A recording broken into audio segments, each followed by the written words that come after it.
Так. Мен вроде приглашение жібердім. Найс. Окей. Так, мені көріп отқандарыңа қуаныштымын. Қазір Асыл деген жігітті де көресіңдер. О, найс. Салам, бро, қалайсың? Так, сен дауысың естілмей жатыр. Енді О, енді жақсы естіліп жатыр. Так, бірінші амандасып алайық, танысып алайық. Менің атым Азамат. Мына эфирді көріп отқандар болса, скорее всего, мені танитын шығарсыңдар. Кім екенімді, не істейтінімді білетін шығарсыңдар. Менің қасымда бірге шығып отқан жігіттің аты Асылжан. Ол бізде медик деп қысқартып айтамыз ғой, интерн. Медицина, жалпы медицинаның студенті 6-шы курста оқиды. Және біз бүгін ковид туралы, скорее постковидтік синдром туралы да сөйлесеміз деп келістік. Және сендерге қызық болса, сұрақтарың болса, қалай жазу керек екенін білесіңдер, мына жаққа жазсаңдар болады. Так, Асылжан, сен өзіңді таныстырып жүрсең, вообще шикарно болады. бәріңе сәлем, менің есімім Жайлаухан Асылжан, мен Асфендияров атындағы медициналық университетті оқимын, 6-шы курс студент интерн. Енді бүгін бар білгенімді жаңағы ковид туралы айтуға тырысамын. Нәтижелі сұхбат болады деп ойлаймын. Мен де соған үміттенемін. Егер бізді қазір емес, сақталғаннан кейін көріп жатқан адамдар болса, онда ол кезде де комментарийға жазып кетсеңдер болады, сұрақтарыңды тағы басқа, біз Асылжанмен байланысып, айтылмай қалған нәрселер болса жазамыз. Так, окей. Басынан бастайық, мен вообще жақсы білмеймін бұл тема туралы. Медицинадан өте алыс адаммын. И өте андай қарапайым, орта деңгейдегі адамның сұрақтарын қоямын. Көшеде маска тақпайсың ба деп айтып жүретін, или там билбордтан филиппинский әйелді көретін адам ретінде қоятын сұрақтарым бар. Біріншісі, ол маскаға байланысты. Соңғы бір аптаның ішінде масканы шешпесеңдер болады, QR-мен өткізбесеңдер болады, все под контролем, бәрі нормально деді. И содан бір күннен кейін ба, 2 күннен кейін ба, уже Қытайда тағы 3000 адам бір күнде ауырып жатыр екен деген хабар бар естідік, и түсінбей қалдық, не болып қалды, біз маска киіп па, кимей ақ қояйық па деген. Сен бұл туралы не айтасың?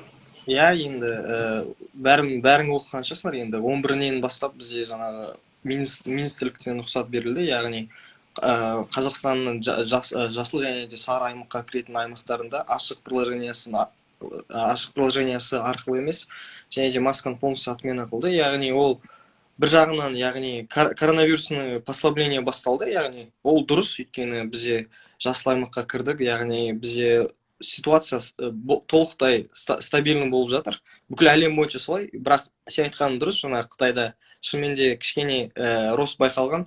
Соның нәтижесінде біздің халық білесің ғой, жаңағы түймедейден түйедей шығаратын халықпыз ғой. Бірақ жаңағы маскадан, адамдар бірден шешіп тастамау керек та масканы. Былайша айтқанда, ол маска деген тек қана ковидтен қорғамайды ғой. Жаңағы бізде қазір күн жылғаннан кейін адамдардың жаңағы кішкене денсаулықтары төмендеу, иммунитет төмендеу мүмкін да. Басқа да, мысалы, гриппті ешкім отменять еткен жоқ әлі. Бізде көбінесе жаңағы грипп жұқтыруымыз мүмкін. Сондықтан осы масочный режим туралы қолдаймын жалпы. Яғни сыртта киіп жүрмесе болады, бірақ ішсек, пока киіп жүрген дұрыс негіз. Бірақ жаңағы маска кигенде де біздің халықтың жаңағы ол жайлы білімі төменде кішкене. Масканы 2 сағат сайын ауыстыруды біздің көбісі негізі дұрыс жасамайды да, масканы ауыстырмайды. Жаңағы біздің апаларымыз бар ғой, бір масканы қалтасына салып алады да. Әңгімені ашық керек, өзімізде солай жасаймыз ғой, бір масканы ар жағада киесін, бер жағада киесін. Сол дұрыс емес та, ол керісінше жаңағы басқа аурулар. А вообще маска дегенде тек қана масканың өзі емес, вообще жалпы гигиена туралы айтатын сияқтымыз, жаңағы қолыңды жуып жүр, адамдармен амандасқан кезде абайла, енді там көп қоғамдық орында болсаң, уже тазарыну керек деген сияқты нәрсе. Сол нәрселерді еске алу керек деп ойлаймын. Енді вообще қазіргі ситуацияны қарасақ, либо то ли анау Ресейдегі, Украинадағы болып жатқан жағдайға қарап бір маңыздылығы түсіп қалатын сияқты да, или жаңағы кризис, доллардың бағасы түсіп кетті деп ковид туралы ешкім айтпай кетті. И қарап отырсақ, как будто все нормально, как будто бәрі нормально, уже ешкім ауырмайтын сияқты сезім қалып қояды да, сондай иллюзия болып тұр. Сенің ойыңша қазіргі қауіп деңгейі қалай? Ну, жасыл деңгей дегенді көріп тұрмыз, бірақ біз қаншалықты сескенуіміз керек, или там бір адамның ауырып қалу ықтималдығы қаншалықты жоғары төмен деп ойлайсың? Енді адамдар бірінші рет осы коронавирус басталғанда барлығы жаңағы қатты несе қобалжып кетті ғой. Ал қазір енді уже біріншіден вакцина пайда болды. Вакцина уже аурудың более жеңіл түрмен ауырасың біріншіден. Ал екіншіден айта кететін болсақ, ол біз маска тағу, социальная дистанция, антисептик құралдарын қолдану барлығы көмектесіп жатыр әрине. Бірақ ешқашанда не беруге болмайды. Өйткені өз көзімізден көрдік, вирус қалай новый штамдар пайда болған. Мысалы омикронды айтсақ соңғы Африкада пайда болды да, оның ауру жеңіл түрмен өткенімен контактность өте жоғары да, соның әсерінен адамдар көп ауыра бастады, бірақ жеңіл түрмен. Сол себепті біз мысалы қауіп деңгейі әлі де бар деп ойлаймын, себебі біз әлі ол вирус толықтай зерттелген жоқ. Яғни мысалы бір Африка үшінші мемлекеттің үшінші елдерінен, мысалы Индия, Африка сияқты тағы бір мутированный штамм пайда болса, оны ешкім алдын ала алмайды, мысалы былай қарап тұрсақ. Мысалы дельта да солай пайда болды, омикрон да солай пайда болды. Яғни ол бір дәлел да, то что қауіп деңгейі әлі бар деген. Себебі бізде мысалы дельта келмей тұрып, бәріміз болды, коронавирус бітті деген сияқты жүрдік. Омикрон да солай болды. Ол вирус келді да, мутировать етті да, новый түрмен келді да, біз бәріміз ауырып қалдық деген сияқты. Иә. Өйткені омикронмен біз Қазақстанда көп ауырдық. Басқа түрлеріне қарап. Өйткені ол бір жағынан адамдар оған қатты назар аударған жоқ, себебі ол грипп сияқты өтті да. Жеңіл жөтел, грипп, адамдардың көбісі грипп деп ойлады. Ал негізі көбісі омикронмен ауырып шықты деп айта аламын. Аха. Сонда классикалық ковидпен ауырып қалғандар болса, олар келесі мутированный версиясымен ауыруы да мүмкін ғой, иә? Ауыру мүмкін ғой. Себебі вирус, мутировать еткен вирус, мысалы, тура сол вирус, бірақ ол вирус деген жалпы бетінде антигендер болады. Сол антигендер мутировать етіп өзгереді да, организмге қайта түскенде организм оны танымайды. Антитело деген вообще жұмыс істемейді. Вакцина тоже жұмыс істемей алады, осы вакцина жұмыс істемей алады. Иә, өйткені танымайды ғой, өйткені новый вирус болып тұрған сияқты. Ревакцинация деген сол алдыңға алған вакцинаны күшейту үшін ба, әлде сол жаңа штамдардың тану үшін ба? Менің ойымша, сол организмді новый штамдармен, түрлермен таныстыру үшін секілді. Вакцина деген не ол? Вакцина дегеніміз ол күші жойылған сол вирус, былайша айтқанда. Организмге енгізіп, организмді танысу үшін сол вируспен. Бізде организмде иммунитет жұмыс жасайды ғой. Иммунитет қалай жұмыс жасайтынын барлығыңыз білесіз деп ойлаймын. Яғни бірінші организм сол кірген вируспен бетінде антигендер болады, сонымен танысады да. Соның әсерінен біздің денемізде антиденелер пайда болады. Яғни сол вирус организмге екінші рет түскен кезде біздің организм оны танып жоя алатындай процесс болады. Ал вирус мутировать еткен сайын бетіндегі антигеннің түрлері, көлемі өзгереді, соның әсерінен организм танымай қалады. Сондықтан ревакцинация алған дұрыс деп ойлаймын. Жалпы өзім вакцинаға дұрыс қараймын. Үшеуінде алдым, яғни 3 компонентінде. Бірақ агитация жасамаймын, әркімнің өзінің выборы ғой. Нет, как раз таки жасау керек сияқты. Ну, білмеймін енді. Медик ретінде құқығым бар сияқты, как минимум. Медик дегенде біздің арамызда да бар да, неге вакцинаға қарсы адамдар. Блин, иә. Ладно. Сондайлар болса, кешіріңдер. Олар керек. Окей. Жаңағы қауіп деңгейіне байланысты, маска дегенге байланысты тағы тоқталып өтейікші. Қалай ойлайсың? Қазір шектеулерге байланысты, нормаларға байланысты қандай шектеулер болғаны дұрыс, қандайлар керек емес? Мысалы, там кинотеатрларда бір адамнан тастап отыру керек деген сияқты темалар бар, и ол типа қаншалықты көмектесетінін білмеймін. Сол сияқты қоғамдық шектеулер, нормативтерге байланысты не ұсынысың бар? Или там пікірің бар? Енді қазір былай қарап тұрсаң, социальный дистанцияны қатты ұстану керек емес секілді, өйткені жаңағы уже ситуация более-менее стабильный болды. А бірақ жаңағы адамдардың өзі гигиенасына толықтай қарау керек деп ойлаймын. Жаңағы өздерімен бірге қалтасында антисептик салып жүру, жаңағы адамдар көп жиналатын ортаға жиналай бара бермеу керек. Алда өйткені жаңағы Наурыз мерекесі келе жатыр. Соған байланысты қазір еще погоданы да бәріңіз көріп тұрсыздар, жаңағы кішкене жаңағы минусқа кетейін деп жатқан сияқты. Сондықтан жаңағы ауырып қалмау үшін сол социальный дистанцияны әлі де ұстану керек секілді. Бірақ жаңағы кәдімгідей қорқып емес, енді 1 метр ары жүр, басында басталған кезде адамдар кәдімгідей қорқып үйден шықпай ондай дәрежеде емес, бірақ сонда да өзінің ішінде осы ковидтің арқасында біздің халық жаңағы кішкене неге үйренген сияқты гигиенаға, жаңағы қолдарын жуып, антисептик қолданып, маска тағу секілді. Өйткені біз жаңағы сізге сабақ болады инфекционкада, сол жақта жүргенімізде, мысалы бізге айтатын жаңағы кишечный заболевание бар ғой. Сонымен түсетін адамдар азайып кеткен да. Өйткені адамдар кішкене үйрене бастады гигиенаға қалай жүру керек екенін. Даже естімеген ауылдағы адамдар да естіп, жаңағы ковидтің бір пайдасы деп ойлаймын. Яғни адамдар кішкене үйренді да, иммунитет не екенін кішкене оқып біліп деген секілді. Иә, келісем. Жаңа қатты қорқып емес деген деп айтып қалдың ғой. Вот сол менің көзіме сол да бір әсер ететін сияқты психологиялық қабылдау деңгейі. Өте қатты қорқып, опасаться етіп жүрсең, сондай адамдар как раз таки бейім болатын сияқты ма, қалай ойлайсың? Ауруға. Жаңағы ондай адамдар бар ғой, енді провокаторлар.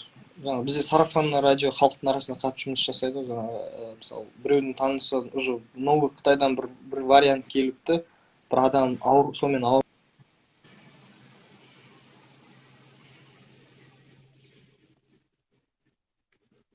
Так, маған естілмей қалды.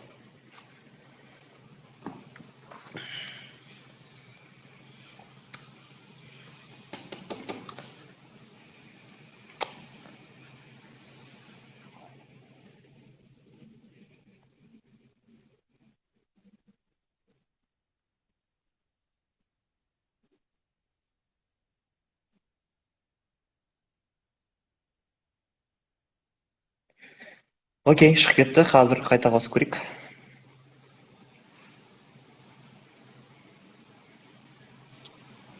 Кешіріңіздер. Аха, бәрі. Инстаграмға кірмеген соң кішкене бір нәрсені басып жіберген. Ну, ештеңе етпейді. Так, жалғастырайық.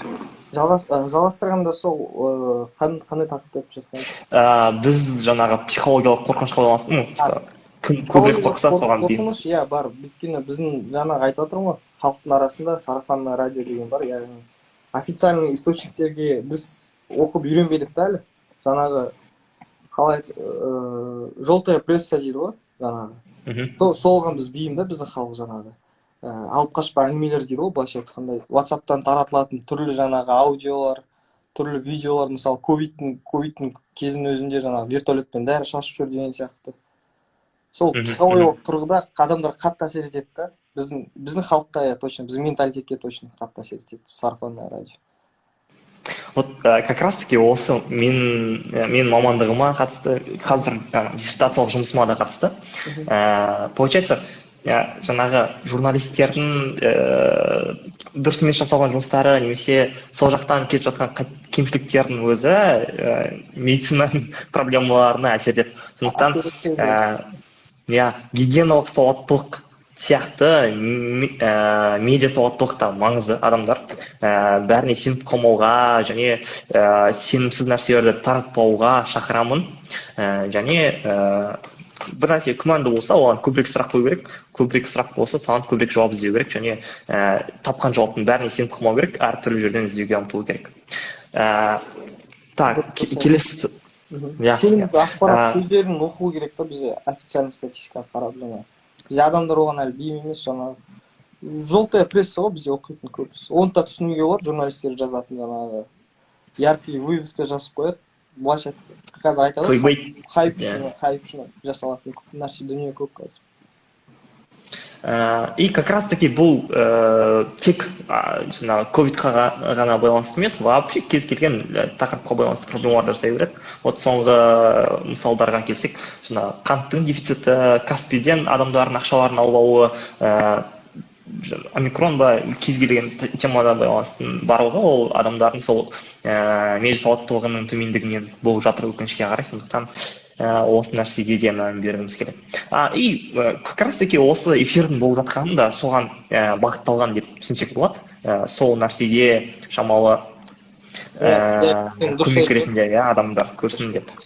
Ақпараттың дұрыс жеткізілмеуі де адамға үлкен не ғой. Мысалы, бір мысал келтіріп кетейін, енді тақырыпқа қатысы жоқ. Мысалы, сен бағана қанттың сатылуы деп жатсың. Мысалы, мен үйімдегі анамның өзі жаңағы қант таусып жатыр деген естіген соң барып бірден 2 қап қант алды да.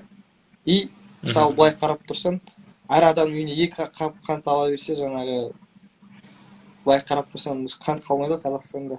Иә. Искусственный дефицит болады сонда. Искусственный дефицит. Сол үшін жаңағы сен айтып жатқан дұрыс, қолдаймын. Енді тағы бір осы теманы жалғасы болсын да. Сонда біз көріп жатқан кезде өте түрлі бағытта қауіпті нәрселер бар. Ол жаңағы адамдардың сауатсыздығынан бастап просто ковидтің өзіне дейін. Сенен медик ретінде сұраймын. COVID-19-дан көріп жатырмыз, және өте актуальны болып жатыр. Өте қорқынышты, адамдар ауырса өліп қалатындай сезім бар. Бірақ басқа медициналық диагноздардың ішінде қазір особенно одан да қауіптірек бір нәрсе бар ма? Условно грипп деген сияқты, білмеймін. Туберкулез деген сияқты. И біз именно осы өте дұрыс қойған сұрақ. Именно жаңағы Қазақстан бойынша бізде ковидтен де маңызды жаңағы бірінші орында тұратын ауру ол жүрек қан тамырлары ауруы. Яғни бірінші орында тұр. Инфекционный даже ковидтен де алдын алып тұр. Оны просто адамдар назар аудармайды да. Себебі ол маңызды деп ойлаймын, жүрек қан тамыр аурулары. Содан кейін, яғни ол деген біз жаңа гипертониялық ауру халықтың арасында давление деп жатады ғой. Содан кейін стенокардия, ишемия секілді халықтың арасында бізде Қазақстанда өте кең таралған. Яғни ол да жаңағы оған дұрыс мән берілмейді, былай айтқанда. Жаңағы диетаны дұрыс ұстамау, бізде білесің ғой енді ағашкалардың артық салмақ халықтың арасында жаңағы дұрыс тамақтанбау, осының барлығы әсер етеді. Соның әсерінен бізде жаңағы ет көп жейміз деген сияқты. Сол үшін бізде жаңағы жүрек қан тамыр аурулары бірінші орында тұр. Екінші орында бізде ол жаңағы новообразование дейді ғой, халықтың арасында рак деп танылған. Яғни сол екінші орында тұр. Бұл аурулар жаңағы ковидке қарағанда маңызды деп ойлаймын, өз басым санаймын. Себебі күнде біз жаңағы практикада жүрген кезде көреміз неше түрлі адамдарды. В основном сол жүрек қан тамырлы аурулармен келеді. Сол маңыздырақ біздің Қазақстанда. Соған көбірек мән берілу керек та, былай қарап тұрсаң. Мысалы, ковидтен де адамдар қайтыс болды, бірақ ковидтен қайтыс болған адамдардың көбісінде сопутствующий заболевание болды. Яғни ол адамдардың жаңағы жүрек әлсіз болды, өкпесінде проблема болды, почкасында мысалы сахарный диабет болды деген сияқты. Ковид өзінен өзі мысалы сау адамды келіп өлтіре алмайды, өзінің күші жетпейді. Тек қана жаңағы организмде слабость бар адамдарды ғана алып кетеді. Соның әсерінен де ойлаймын, бізде жаңағы ковидтен қайтыс болған адамдардың несі көп болды. Саны. Себебі ол адамдарда сопутствующий заболеваниялар болды. Жүрек қан тамыр ауруларына байланысты, тыныс алу жолдарына байланысты. Окей. Просто көрдің ба, менің көзіммен бұл неге жаңағы бұл қауіптірек екені түсінікті. Дегенмен адамдар неге бұдан қорқпайды, басқалардан қорқады, олар оптимистік көзқарасы бар да. Бұлар енді жұқпалы ауру емес қой. Жүрек ауруы, өкпе ауруы деген сияқты. И мен нормальный тамақ жеп жүрдім ғой вроде. Мен ондай қатты артық салмағым жоқ. Мен красавчикпін ғой негізі деп ойлайды да. Хайпала жетпепті ол аурулар, былайша кәдімгі түріне. Ол мысалы жүрек қан тамырлары туралы жаңағы новообразованиялар туралы ковид сияқты әрбір бұрыштан әрбір тесіктен айғайласа, халық оғанда назар аударатын еді, мен оған сенемін да ол туралы. Бірақ бізге өкінішке орай жаңағы салғырт қарайды денсаулыққа адамдар Қазақстанда. Өз қанша мысалы жан-жағына қарасаң қаншама адам соған прямой дәлел да, былайша айтқанда. Артық салмақ, жаңағы дұрыс емес тамақтану, салауатты өмір салтын ұстанбау деген секілді. Бірақ ковид маңыздырақ та оларға. Ауырып қалмайын, ал басқа органдар деген сияқты. И вот как раз таки өте қызық түйінге келіп қалатын сияқтымыз. Сонда адамдар дені сау болу үшін, адамдар ұзағырақ өмір сүру үшін маңыздысы ол жаңағы көп дәрі болу керек деген сөз емес, или там қатты емдеп қоятын дәрігерлер көп болғанынан емес, вообще в принципе адамдардың өзі өмір салтына байланысты. Ясында дұрыс тамақ жесе, дұрыс өмір сүрсе, там білмеймін, өзінің денсаулығына қараса деген сияқты. И сол кезде ғана адамдар жақсы өмір сүреді, жеңілірек өмір сүреді, и аурулардан сақтануы деңгейі көбейетін сияқты. Иә. Как раз таки получается, мен ойымша өте честный бір түйінге келсек болады. Біздің әрқайсымыздың денсаулығымызға, иммунитетімізге жауапты ол дәрігерлер емес, мемлекет емес, аптека емес, бұл біздің өзіміз, біздің күн сайын жасайтын әрекеттеріміз, жейтін тамағымыз және қалай ұйықтаймыз, қалай отырамыз, кіммен қолымызды қанша рет жуамыз дегенге байланысты. Вот. И біздің міндетіміз сонда адамдарға жақсы привычкалар беру ғой, адамдардың гигиеналық гигиенасына, жаңағы мен жасалатына, тағы басқа нәрселерге, чтобы массово әсер ете алатындай, и сол нәрселер менің ойымша демографияны өзінде көтеріп қалатын сияқты. Медиа сауаттылық дегенде медициналық сауаттылықты деп айтсақ болады, яғни соны да дамыту керек Қазақстанда кішкене. Сол жағына қосамын толық. Иә. Енді келесі сұрақ, мына жақта сұрақ қойып жатқан жоқ па ешкім? Көре салайын. И мен соңғы сұрағымды алды десем болатын шығар. Және ең негізгісі, мені ең көп ойландыратын, бәлкім ең маңызды болып тұрған мен үшін, бұл өткенде анау видеоны көрсеттім ғой саған, сол видеодағы қызбен сөйлескен кезде, ол тоже биолог, и айтады, вообще ковидтан барлығы емделіп кетсе, барлығы вакцина алып қойса, уже болды, ешкім ауырмайды десе де, ол все, болды, бұл жоқ болып кетеді деген сөз емес. Одан кейін постковидтік синдром басталады. Ол дегеніміз ауырып емделіп шыққан адамдардың өзі біраз уақыттан кейін қайтадан денсаулығы сыр бере бастайды дейді. Ол жаңағы организмде жатталып қалатын деректер деген сияқты нәрселерге қатысты дейді.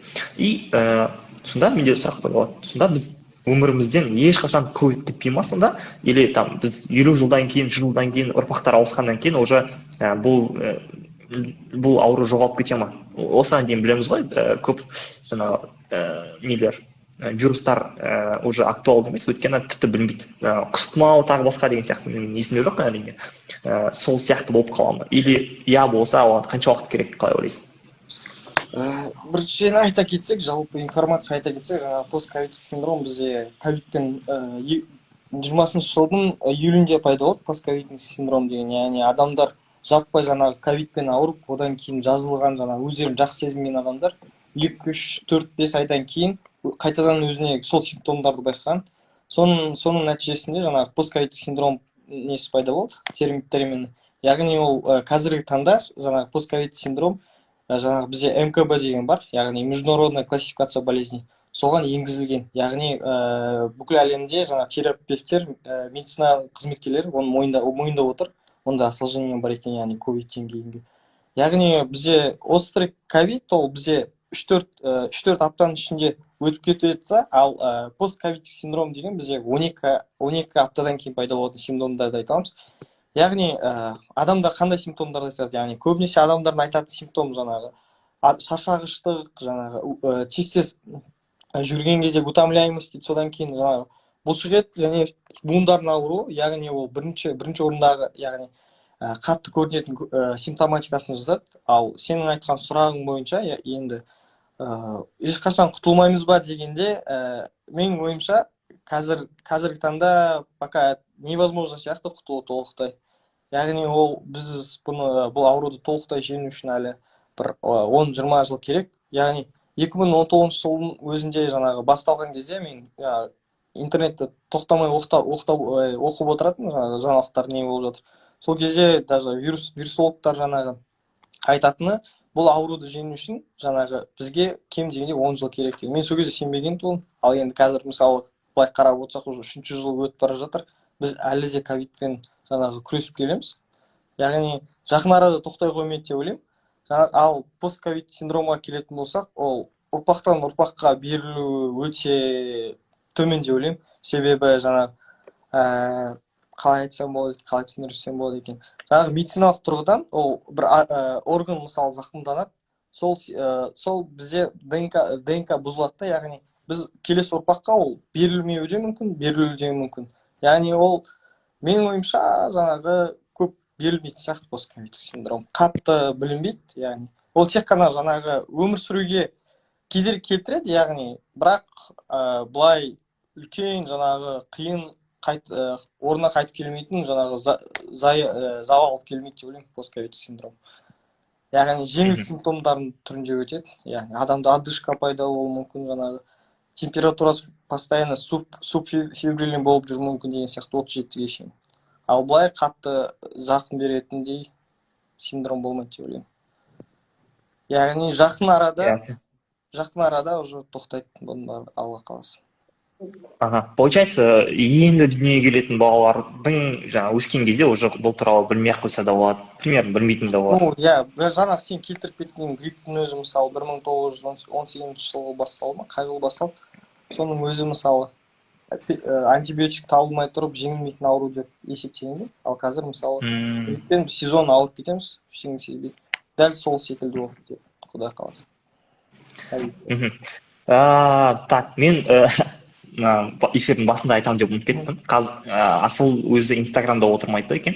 И ол менің екінші аккаунтым арқылы көріп жатыр, MT подкаст деп тұр. Ол махаббаттың түсі деп аударылады. Сол подкастты басқа кез келген подкаст платформалардан көрсем болады. Кез келген болады. Пока Apple подкастқа шыққан жоқ, қалғанына шықты. И айтып жатқам ғой, мына аккаунтқа кіріп Асылды тауып алғысы келіп жатқандар, жазылғысы келіп жатқандар болса кешіріңдер, пока ол мүмкін емес. Но ол аккаунтқа тоже жазылып қойсаңдар болады, өйткені сол подкастқа байланысты әңгімелер шығып отырады сол жаққа. Осымен менің сұрағым бітті. Егер сен әлі де қалып қойған нәрсең болса, осыны айтуым керек деп ойлайтын нәрсең болса, соны айтып аяқтауға көше берсек болады, жарап дайындала берсек болады. Жалпы мен осылай көпшіліктің арасында сөйлеуге үйренмегенімде, бірақ медицинада оқып жатқан адам ретінде айтатыным жаңағы медициналық сауаттылықты арттыра жейді. Гигиенаны сақтап жүріңіздер. Және де тек қана официальный источниктерге сеніңіздер информацияны. Алып қашпаңдар, сеудің қажеті жоқ. Медиа сауаттылық дұрыс болған дұрыс. Көп рахмет. Вообще, бірінші интервью ғой енді. Дегенмен өте жақсы справляешь, ешқандай проблема жоқ. Манағы айтқан сияқты өте жақсы және түсінікті болды деп есептеймін. Көп рахмет. Көріскенше сенімен өмірде де танысамыз деген үміттемін. Және көп рахмет тағы да. Все, бізді көрген адамдар болса, сендерге де рахмет. Осы эфирді басын көрмей қалған или соңына дейін жете алмай қалғандар болса, сақтап қоямын. И YouTube-қа да салатын болармын. Все, сау болыңдар, саламатта болыңдар, ауырмаңдар.